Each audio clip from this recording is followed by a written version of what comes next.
Muy buenas a todos, soy el profesor Diego Núñez y sean bienvenidos a una nueva clase correspondiente a la serie de Historia Universal Contemporánea. Hoy veremos el periodo de expansionismo y colonización europea, el cual también tendrá el nacimiento de una nueva forma de producción por parte de las grandes potencias del mundo y realzar una hegemonía por parte de Europa hacia el mundo. Sin nada más que decir, empecemos la clase.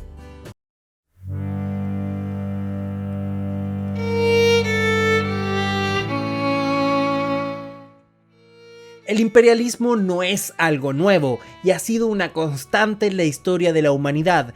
En la época antigua, con los egipcios, los griegos, los romanos, todos ellos han conseguido crear grandes imperios y esa idea no ha abandonado al hombre contemporáneo. Por el contrario, han ampliado y potenciado a gran parte del planeta, pero el proceso que tendrá Europa será completamente nuevo y esta vez focalizado en África y Asia. Para ello, hay que saber que el imperialismo y las conquistas de territorio tienen dos tipos fundamentales, el regresivo y el progresista.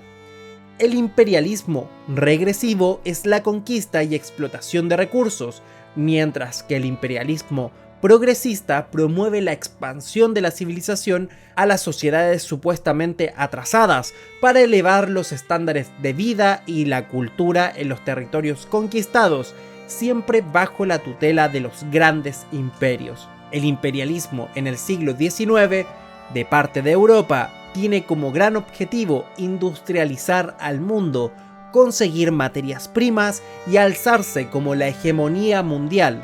Este proceso es conocido como el reparto del mundo. Desde 1870 hasta 1919 se da lo que algunos historiadores han llamado la era del imperialismo. Este periodo está caracterizado por una intensa expansión colonial en la que los países más poderosos de Europa y el mundo salen a dominar territorialmente enormes regiones, dando origen a grandes imperios coloniales. El imperialismo significó no solo una expansión comercial y nuevas fuentes de recursos para las potencias colonizadoras que se habían introducido a la carrera industrial, sino, además, dominio político, ocupación militar y una explotación de las colonias, las cuales perdieron totalmente su soberanía y pasaron a depender de las grandes potencias. Hoy en día existe la tendencia a definir el periodo imperialista como una forma de expansión económica que prácticamente se había convertido en una necesidad,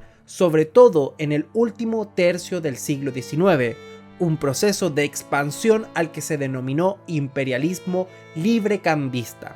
La burguesía, representada por empresas, banqueros e inversionistas, esperaba de este movimiento grandes utilidades y ganancias. Durante este periodo, muchos países europeos, especialmente Gran Bretaña, se extendieron, primero de forma no oficial y más tarde anexionaron territorios y formaron colonias en África, Asia y el Pacífico. Existieron varios factores que facilitaron la expansión imperialista de las grandes potencias, como primero lo económico. Los estados europeos necesitan conseguir materias primas para su producción industrial y nuevos mercados para vender sus productos. Las potencias imperialistas obligan a sus colonias a comerciar en forma exclusiva con su metrópoli. La caída de precios provocada por la crisis de 1873, agravándolos con impuestos y los aranceles que prácticamente impedían la entrada de productos extranjeros, obligó a tener que buscar mercados nuevos lejos de su control. Los Países Bajos, Inglaterra o Francia necesitaban invertir en países fuera de Europa para poder mover el exceso de dinero, encontrando formas como préstamos o bien invirtiendo en transportes como el ferrocarril, puertos o vías de comunicación. La nueva industria floreciente de Europa, a consecuencia de la Segunda Revolución Industrial, demandaba materias primas que ahora comenzaban a escasear en la vieja Europa. Materias primas como el oro, cauche, el cobre y por supuesto el petróleo. Segundo, es un factor demográfico. el acelerado aumento de población europea a fines del siglo XIX provocó intensos movimientos migratorios hacia otros continentes en una búsqueda de fuentes de trabajo y mayores oportunidades que no se estaban dando, lo cual también fue una solución a la cuestión social por parte del Estado.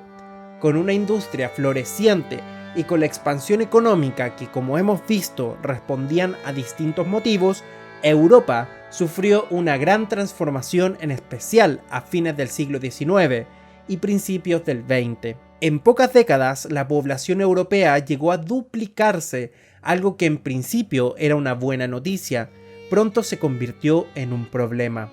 Los recursos comenzaron a escasear y a ser insuficientes para abastecer a tanta población.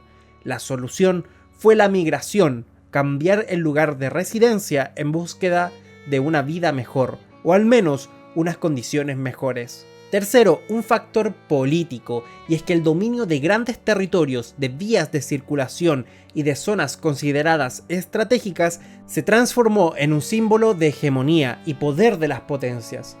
En una época en que el nacionalismo hacía auge en Europa, y un factor ideológico es que las potencias defendían su dominio, planteando que tenían una misión evangelizadora y civilizadora sobre las culturas consideradas primitivas y bárbaras. Las razones geoestratégicas eran resultado de la competencia por el dominio de rutas navales, escalas necesarias para el repostaje de carbón de los buques a vapor y de espacios continentales claves, como la denominada área pivote del Asia Central, o el Imperio Continuo en África. El Imperio Británico fue el más poderoso y extendido del mundo, llegando a abarcar en las primeras décadas del siglo XX una cuarta parte de la población mundial y una quinta parte de los territorios del planeta.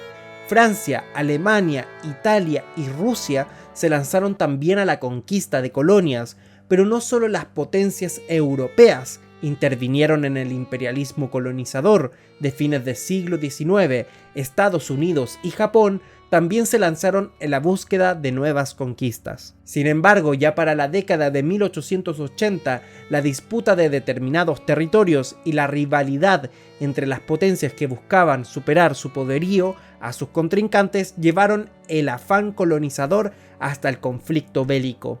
En 1880 y 81 estalló la guerra entre los ingleses y los holandeses en lo que hoy es Sudáfrica, dando a entender las tensiones que existían entre las potencias. Esta coyuntura llevó a que los estados imperialistas firmaran acuerdos entre sí para establecer ciertas reglas en la apropiación de territorios coloniales.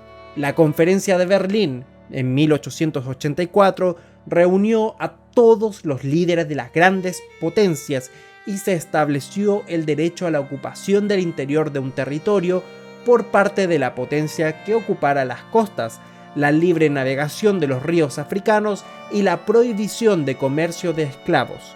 Esto significó la división de grandes territorios, sobre todo en África.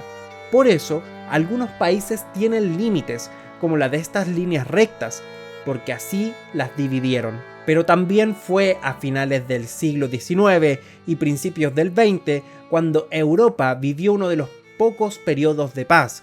Fue la época del auge económico, la Belle Époque, donde la economía fluía, con una expansión demográfica que comenzaba a llenar los barcos en busca de tierras al otro lado del océano.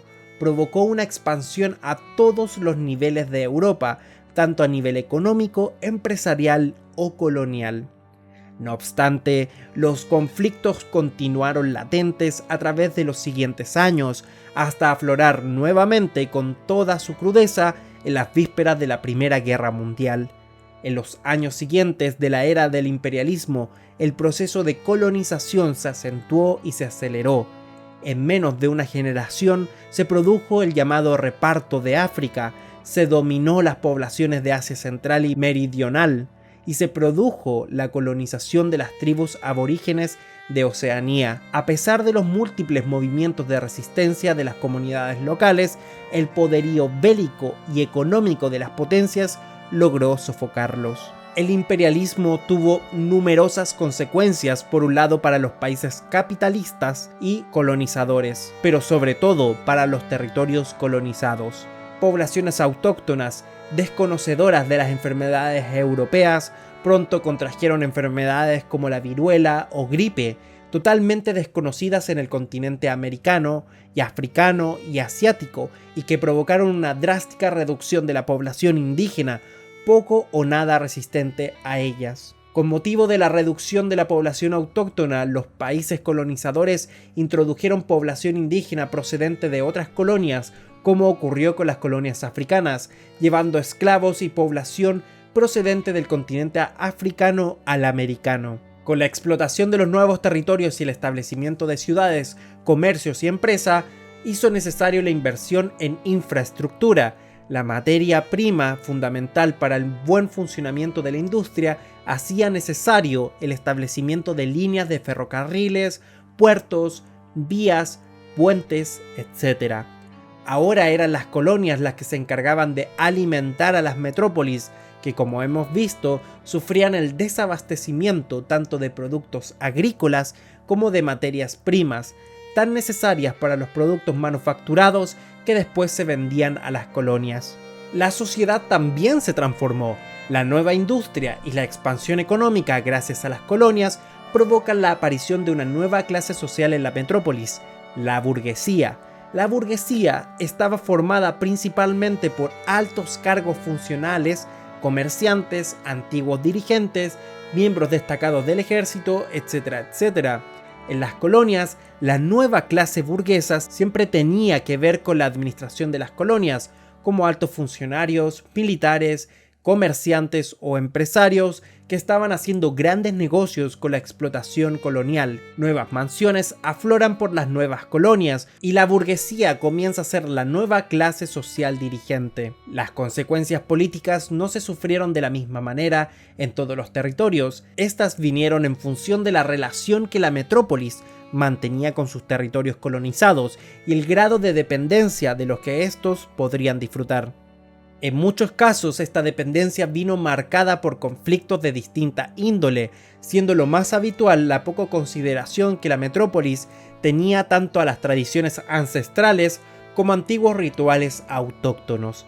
Este descontento, sobre todo en las clases medias nativas, que ahora occidentalizadas, comenzaban a formar el ideal del antiimperialismo. Las poblaciones indígenas pronto comenzaron a sufrir las consecuencias imperialistas con la pérdida de su propia identidad cultural. En la mayoría de los casos se les impuso una serie de pautas de buena conducta y educación. Se les obligó a expresarse en la lengua colonizadora, como era el inglés, francés y español. El despojarles de sus señas de identidad provocó en muchos de los casos el abandono de sus tradiciones tanto religiosas como gastronómicas, medicinales, entre otras. La imposición del cristianismo como religión única, ya sea en su variante católica, protestante, ortodoxa, etc., provocó que muchas tribus africanas olvidaran su esencia cultural o fusionaran sus creencias con las nuevas doctrinas. Con el descubrimiento de nuevas especies, tanto vegetales como animales, cientos de estudiosos y curiosos rápidamente pusieron sus ojos en esta zona, provocando la destrucción de muchos de estos ecosistemas recién descubiertos. La colonización de nuevos territorios provocaron grandes cambios ecológicos hasta el punto de que muchas especies como el bisonte llegaran al punto casi de desaparecer. Por otro lado, la introducción de especies desconocidas en los nuevos territorios provocaron grandes plagas como ocurrió en Australia, cuando se introdujo el conejo, un animal desconocido y sin depredadores en el nuevo continente y con un alto índice de natalidad que provocó un verdadero problema, una plaga. La superioridad económica, armamentística y de infraestructuras de las potencias colonizadoras obligó literalmente a estos pueblos a convertirse en meros instrumentos para el enriquecimiento de los imperios. Muchas de estas consecuencias, por no decir todas, se siguen dejando ver, por ejemplo, en el África Negra, un territorio que ha perdido su identidad desde la época del imperialismo y cuyos países llevan años sumidos en irracionales guerras civiles.